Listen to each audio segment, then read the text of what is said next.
Hello student. So today I am going to start of the chapter determinants and matrices. Application of determinants by using Cramer's rule. Consider the following three linear equations in variables 3 x, y, z. First linear equation is a1x plus b1y plus c1z equal to d1. And second linear equation is a2x plus b2y plus c2z equal to d2. And third is a3x plus b3y plus c3z equal to d3. The solution of this system of equation is. विद्यार्थी मित्र हो, आज आपण application of determinants पाहणार आहोत. यामध्ये Kramers rule म्हणजे the name of the scientist. Consider the following three equations in variables 3 x, y, z. तीन व्हेरिएबलमधले आपण लिनियर इक्वेशन इथे घेतलेले आहेत. a1x plus b1y plus c1z equal to d1. दुसरं लिनियर इक्वेशन इथं आहे a2x plus b2y plus c2z equal to d2. आणि तिसरं लिनियर इक्वेशन इथं दिलेलं आहे a3x plus b3y plus c3z equal to d3. The solution of this system of equation is. याच्यामध्ये आपल्याला क्रामर्स रूलनं x, y, z च्या व्हॅल्यू आपल्याला काढायचे आहेत. याच्यामध्ये system is x equal to dx upon d by using Cramer's rule. कंसामध्ये आपल्याला लिहिता येईल by Cramer's rule, the name of the scientist, by Cramer's rule. x equal to dx upon d and y equal to determinant y divided by determinant d and z equal to dz by d by using Cramer's rule. x equal to dx upon d, y equal to dy upon d and z equal to dz upon d. Therefore the value of d is determinant d is the coefficient of x, y, z of three equations. d ची किंमत काढत असताना तीन equation जे आहेत linear equation a1x plus b1y plus c1z, X Y झेडचे सगुणक आपल्याला काय घ्यायचं आहे, डिटर्मिनंट डी मध्ये घ्यायचे आहेत. म्हणजेच आपल्याला इथे लिहिता येईल a1 b1 c1 a2 b2 c2 आणि इथं तिसऱ्या लिनियर इक्वेशन मध्ये घेता येईल coefficient of x Y Z a3 b3 and c3. हे डी ची किंमत काढत असताना आपल्याला व्हॅल्यू घेता येईल the coefficient of x Y Z of three equations. तीन जे लिनियर इक्वेशन दिलेले आहेत त्यामधले एक्स वाय झेड चे जे सगुणक येतील ते आपल्याला कशामध्ये घ्यायचं आहे, डी मध्ये घ्यायचं आहे. त्यानंतर डिटर्मिनंट ऑफ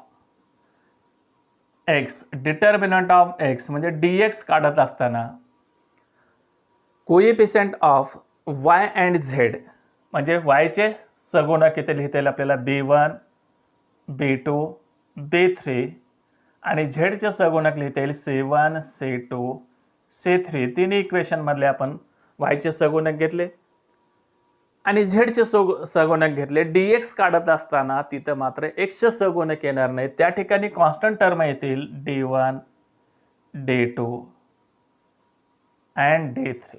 ओके, ज्यावेळेस dx काढतात त्यामध्ये x हा ॲब्सेंट असेल, x चे सगुणक ॲब्सेंट असतील, त्या ठिकाणी y आणि z चे सगुणक जिथं x च्या ठिकाणी तर काय येतील, कॉन्स्टंट टर्म येतील d1 d2 आणि d3. त्यानंतर डिटर्मिनंट ऑफ y काढत असताना आपल्याला इथे लिहिता येईल y चे सगुणक हे आहेत x चे सगुणक, इथे y चे सगुणक आहेत आणि d मध्ये z चे सगुणक आहेत. आपल्याला असं लिहिता येईल x चे सगुणक a1 a2 a3 आणि z चे सगुणक c1 c2 c3. इथं y चे सगुणक येणार नाही, त्या ठिकाणी कॉन्स्टंट टर्म येतील d1 d2 आणि d3. त्यामुळे इथं लिहिता येईल d1 d2 d3. हे कशाची किंमत झाली, डिटर्मिनंट ऑफ y. आणि शेवटची जी किंमत आपल्याला काढायची आहे determinant of z equal to determinant of z काढत असताना यामध्ये x आणि y चे सगुणक येतील. x चे सगुणक आहेत a1 a2 a3, वायचे सगुणक आहेत B1 B2 B3. आता या ठिकाणी झेडचे सगुणक येणार नाहीत, त्या ठिकाणी कॉन्स्टंट टर्म येतील D1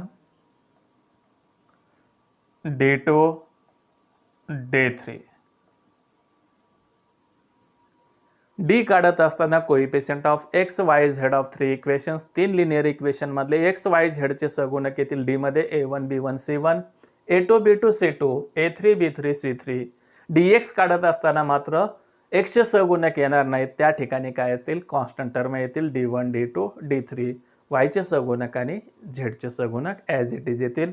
डिटर्मिनंट ऑफ y काढत असताना x आणि z चे सगुणक येतील A1 A2 A3. x चे सगुणक असतील 3 इक्वेशन मधले C1 C2 C3. हे z चे सगुणक असतील. y चे सगुणक इथे ॲब्सेंट राहणार आहेत, म्हणजेच त्या ठिकाणी कॉन्स्टंट टर्म येणार आहेत D1 D2 आणि D3. ओके. dz काढत असताना त्या ठिकाणी z चे सगुणक येणार नाहीत, फक्त x आणि y चे सगुणक येतील A1 A2 A3 B1 B2 B3. आणि त्या ठिकाणी the coefficient of z of 3 equations is absent, means D1 D2 आणि D3 ह्या कॉन्स्टंट टर्म त्या ठिकाणी येतील. म्हणजे एक डी काढत असताना आपल्याला coefficient of x Y Z of 3 equations घेता येईल. dx काढत असताना x चे सगुणक येणार नाहीत, त्या ठिकाणी कॉन्स्टंट टर्म येतील. dy काढत असताना y चे सगुणक येणार नाहीत, त्या ठिकाणी कॉन्स्टंट टर्म आणि x आणि z चे सगुणक येतील. आणि dz काढत असताना x y आणि कॉन्स्टंट टर्म येतील. एक्स वाय चे सगुणक आणि z चे सगुणक येणार नाहीत, त्या ठिकाणी म्हणजेच कॉन्स्टंट टर्म येतील D1 D2 आणि D3. ओके.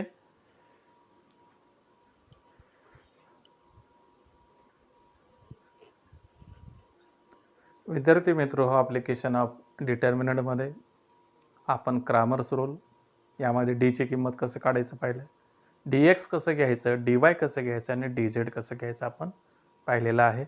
ज्या बेसिक कन्सेप्ट आहेत त्या आपण बघितले. प्रत्यक्षात आपण एक्झाम्पल घेऊन पाहू बाय युजिंग क्रामर्स रूलनुसार एक्स वाय आणि झेडच्या व्हॅल्यू कशा काढतात. पहिलं एक्झाम्पल आहे solve the following equations by using Cramer's rule. 3 linear equation इथं दिलेले आहेत. पहिलं लिनियर इक्वेशन आहे x + y + z = 6. दुसरं लिनियर इक्वेशन आहे x - y + z = 2. आणि तिसरं लिनियर इक्वेशन आहे इथं x + 2y - z = 2. आता इथं लिहिता येईल आपल्याला गिव्हन इक्वेशन्स आर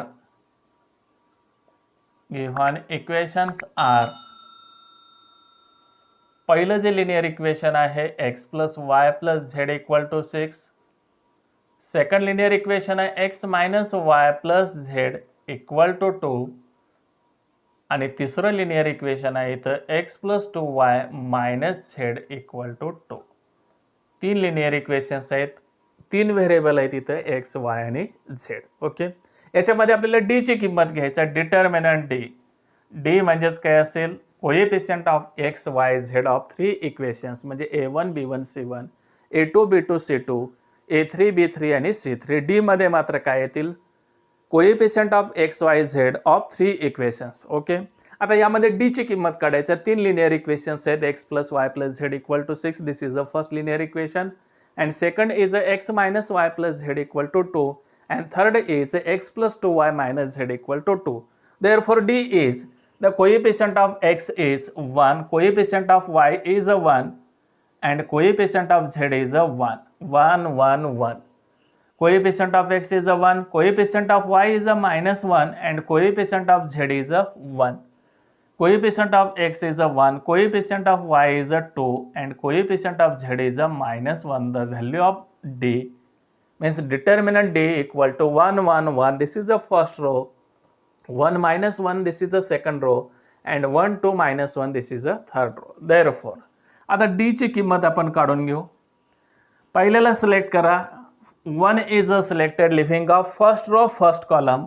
पहिला सिलेक्ट केल्यानंतर डिटर्मिनंटचे एक्झाम्पल आपण पाहिलेले आहेत. -1 1 2 -1. 1 ला सिलेक्ट करा. Determinant of leaving of first row first column. पहिल्या रो मधले एलिमेंट येणार नाहीत, पहिल्या कॉलम मधले एलिमेंट येणार नाहीत. उरलेले जे 4 एलिमेंट्स असतील रिमेनिंग 4 एलिमेंट्स आर -1 1 2 -1. आता या रूल्सनुसार हा जो +1 आहे तो काय घ्यायचा आपल्याला -1 घ्यायचा आहे. तर -1 into leaving of first row second column, पहिली रो सोडलं दुसरा कॉलम सोडला आपण, म्हणजेच काय घेता येईल आपल्याला 1 1 1 -1 उरलेले जे 4 एलिमेंट असतील 1 1 1 -1 आणि त्यानंतर तिसरा जो एलिमेंट आहे तो आपल्याला +1 सिलेक्ट करायचा आहे. Leaving of third column and first row, इथं आपल्याला लिहिता येईल 1 -1 आणि 1 2 1 -1 1 2. पहिली रो सोडलं तिसरा कॉलम सोडलं आपण इथं सोडून घेऊ. +1 इंटू सुरुवातीला हा प्रोडक्ट आपल्याला घ्यायचा -1 into 1 -1 into -1 this product is a +1. हा गुणाकार घेत असताना मायनस घ्या. 2 इंटू 1 इज अ 2 1 -2 1 -2. हा गुणाकार घेत असताना मायनस आलं. 2 into 1 is a 2 1 -2 -1 into 1 into -1 is a -1 आणि हा प्रोडक्ट घेत असताना मायनस घ्या. 1 into 1 is a -1. Therefore +1 into 1 into 2 is a 2. हा गुणाकार घेत असताना मायनस घ्यायचा. 1 इंटू -1 आणि इथला मायनस काय होईल इथं +1. Therefore 1 into 1 -2 is a -1 -1 into -1 this addition is a -2. Therefore +1 into 2 + 1 this addition is a 3. 1 into -1 is a -1 -1 into -2 is a +2 and 1 into 3 is a 3. Therefore -1 plus 2 plus 3 this addition is a 5 -1 plus 5. Therefore D is a 4. Determinant D is a 4. म्हणजे D ची किंमत आपण काढलं. Determinant D is a 4. Okay, आपल्याला काढायचा dx काढायचा आहे. आता D ची किंमत काढली आपण. dx काढायचा. Determinant of x, determinant of x equal to, यामध्ये आपल्याला x चे सहगुणक येणार नाहीत, y आणि z चे सहगुणक येतील. इथं आहेत x y z तिन्हीचे सहगुणक आहेत. आधी y चे सहगुणक घ्या. 1 -1 2 आणि z चे सहगुणक 1 1 -1. आता x चे सहगुणक येणार नाहीत, त्या ठिकाणी कॉन्स्टंट टर्म येतील 6 2 2. dx काढताना x च्या व्हॅल्यू येणार नाहीत, त्या ठिकाणी कॉन्स्टंट टर्म येतील 6 2 2. Okay, determinant is a close. आता ह्याला सोडवता येईल आपल्याला. 6 1 1 पहिली रो झाली, 2 -1 1 दुसरी रो झाली आणि तिसरी रो 2 2 -1. याला सोडवून घेऊ आपण. 6 ला सिलेक्ट करा. या रूल्सनुसार पहिली रो सोडलं, पहिला कॉलम सोडलं, -1 1 2 -1. त्यानंतर या रूल्सनुसार आपल्याला घेता येईल हा एलिमेंट -1 घ्या, मधला एलिमेंट. सेकंड कॉलम सोडलं आपण, पहिली रो आणि सेकंड कॉलम सोडलं, उरलेले जे 4 एलिमेंट्स असतील 2 1 2 -1 आणि त्यानंतर +1 ला सिलेक्ट करा. +1 ला सिलेक्ट केल्यानंतर पहिली रो सोडलं, तिसरा कॉलम सोडलं, पहिली रो आणि थर्ड कॉलम सोडलं इथं, म्हणजेच काय असतील उरलेले एलिमेंट जे आहेत 2 -1 2 2 2 -1 2 2. ओके, आता या ठिकाणी आपल्याला घेता येईल 6 इंटू -1 इंटू -1 इज किती हो +1 अँड 2 इंटू 1 इज 2. हा गुणाकार घेत असताना मायनस घ्या. -2 -1 इंटू हा प्रोडक्ट आपल्याला घ्यायचा आहे. 2 इंटू -1 इज -2. हा गुणाकार घेत असताना मायनस घ्या. 2 इंटू 1 इज 2. मायनस असल्यामुळे काय घेता येईल आपल्याला -2 आणि +1 into 2 into 2 is 4 and 2 into -1 is -2 आणि हा मायनस काय असेल इथं +2. आपल्याला लिहिता येईल 6 इंटू 1 -2 दिस सबस्ट्रॅक्शन इज -1. 1 वजा 2 म्हणजेच वजा 1 येईल. And -1 into -2 -2 this addition is -4 and +1 into 4 + 2 this addition is a 6. Okay, 6 into -1 is a -6, -1 into -4 this product is a +4 and 1 into 6 is a 6. -6 plus 6 get cancel. Therefore determinant of x is a 4, dx is a 4. Okay, dx ची किंमत सुद्धा काय आली इथं 4 आली. त्यानंतर आपण काढू इथं डिटर्मिनंट ऑफ y काढू. डिटर्मिनंट ऑफ y काढत असताना या ठिकाणी y चे सहगुणक येणार नाहीत, x आणि z चे सहगुणक येतील. आधी सुरुवातीला x चे सहगुणक लिहा 1 1 1, x चे सहगुणक लिहिलं 1 1 1, y चे सहगुणक येणार नाहीत, z चे सहगुणक लिहू आपण इथं 1 1 -1. आता y चे सहगुणक 1 -1 2 येणार नाहीत, त्या ठिकाणी कॉन्स्टंट टर्म जे आहेत त्या लिहू इथं आपण 6 2 2. ह्या कॉन्स्टंट टर्म आपल्याला इथं लिहिता येईल. हे झाले डिटर्मिनंट ऑफ y ची किंमत घेतला आपण. डिटर्मिनंट ऑफ y याला प्रत्यक्षात सोडवून घेऊ. Determinant of y equal to 1 ला सिलेक्ट करा. Leaving of first row first column, पहिली रो सोडा आपण, पहिला कॉलम सोडा. Leaving of first row first column, उरलेले जे 4 एलिमेंट असतील 2 1 2 -1. मधला एलिमेंट या रूल्सनुसार काय घ्यायचा, -6 घ्यायचा. Leaving of first row second column, पहिली रो सोडा आणि दुसरा कॉलम सोडा 1 1 1 -1. त्यानंतर +1 ला सिलेक्ट करा. +1 ला सिलेक्ट केल्यानंतर थर्ड कॉलम सोल्डर, पहिली रो सोल्डर, उरलेले जे एलिमेंट असतील 1 2 1 2. ओके, आता 1 ला सिलेक्ट केल्यानंतर 1 इंटू हा प्रोडक्ट आपल्याला घ्यायचा. 2 into -1 is a -2 and 2 into 1 is a 2. हा गुणाकार घेत असताना मायनस लिहा -2 -6 into 1 into -1 is a -1 and 1 into 1 is a 1 -1 -1 plus 1 into हा प्रोडक्ट आपल्याला आधी घ्यायचा 1 into 2 is a 2, 1 into 2 is a 2, 2 -2 हा गुणाकार घेत असताना मायनस घेतलं 2 -2.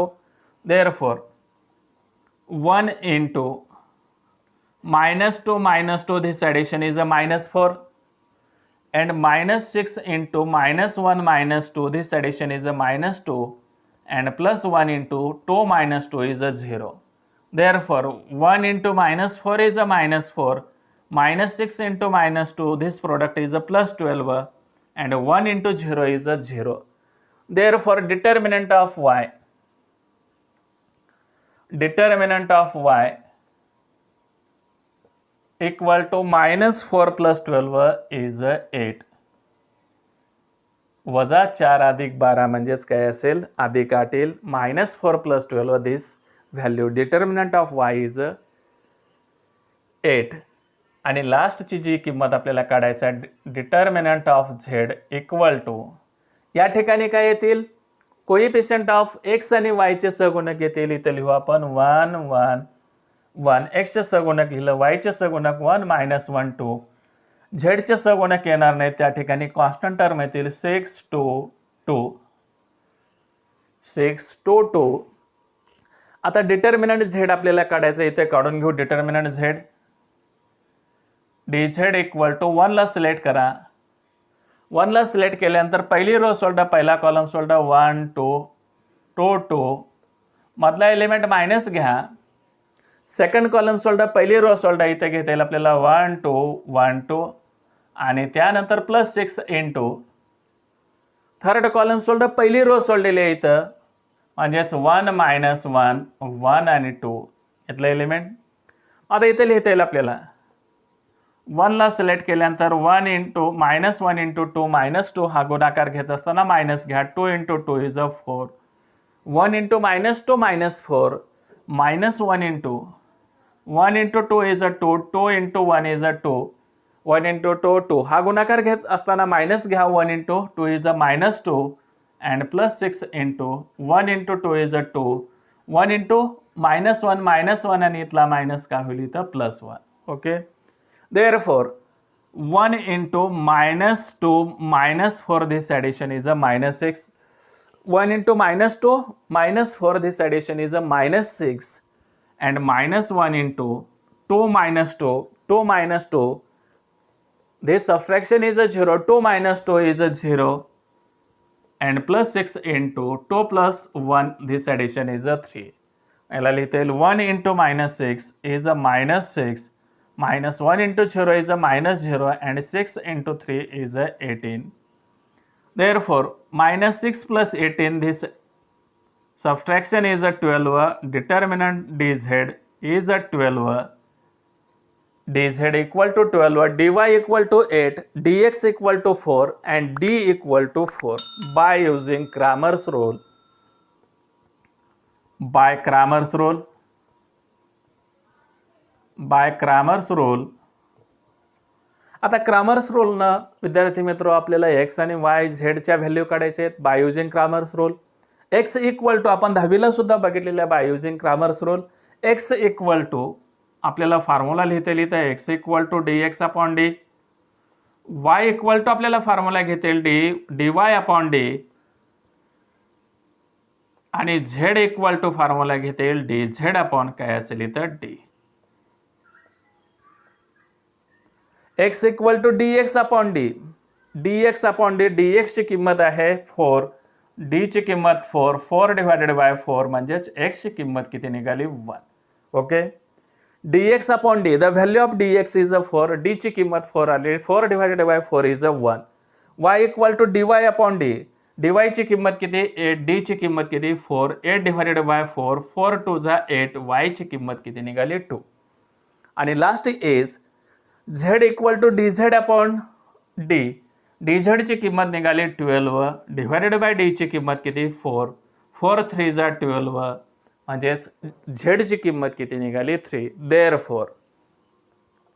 Therefore X equal to 1, Y equal to 2 and Z equal to 3. Cramer's रूलनुसार आपण काय केलं, एक्सची किंमत 1 निघाली, वायची किंमत 2 निघाली आणि झेडची किंमत किती निघाली 3. विद्यार्थी मित्र, क्रामर्स रूलनुसार आपल्याला एक्स वाय आणि झेडच्या व्हॅल्यू काढायचे आहेत. सुरुवातीला आपल्याला डी काढावं लागेल, त्यानंतर डी एक्स काढावं लागेल, त्यानंतर डी वाय काढावं लागेल आणि त्यानंतर डिटर्मिनंट झेड काढल्यानंतर by using Cramer's rule. Cramer's rule आहे X equal to D X upon D ठेवा, Y equal to D Y upon D आणि Z equal to D Z upon D. X equal to काय निघाली 4 divided by 4 म्हणजेच किती 1. y equal to D Y upon D म्हणजेच 8 divided by 4, 4 2 जा 8, वायची किंमत निघाली 2 आणि झेडची किंमत निघाली डी झेड अपॉन डी म्हणजेच 12 डिवायडेड बाय 4, 4 3 जा 12 म्हणजे वाय झेडची किंमत निघाली किती 3. म्हणून therefore X equal to 1, Y equal to 2 आणि झेड इक्वल टू 3. ओके.